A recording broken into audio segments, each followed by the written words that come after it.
নমস্কার বন্ধুরা, আজকের রেসিপি তালের ফুলুরি। আশা করি আপনাদের বাড়িতে প্রত্যেকের বাড়িতে এরকম একটা সবজি কাটা জিনিস আছে। এইটুকু দিয়ে আমরা দেখিয়ে দেবো তালটাকে চেঁচে নেবো। দেখবেন কিভাবে চাচে। তাল চেঁচে নেওয়ার পর অনেকটাই তাল বেরিয়েছে।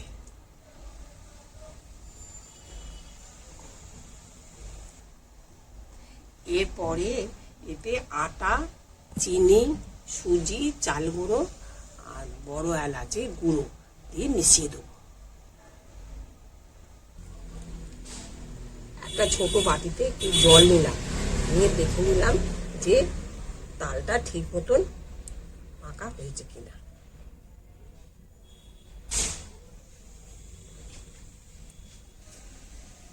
কড়াইটা গরম হয়ে গেছে, এভাবে তেলটা ঢেলে দিলাম।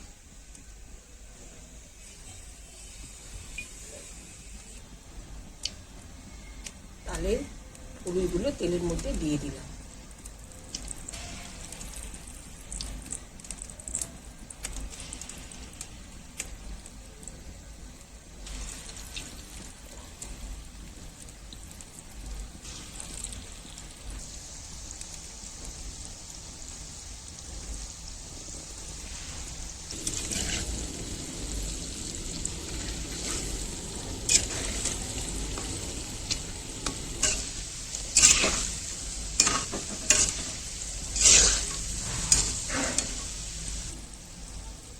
এগুলো ভাজা হয়ে গেছে, এবারে আস্তে আস্তে এগুলো তুলে নিলাম।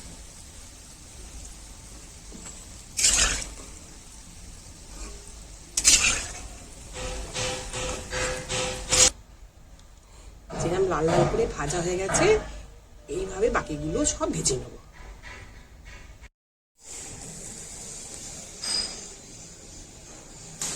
তাল ফুলুরি আমাদের রেডি হয়ে গেছে।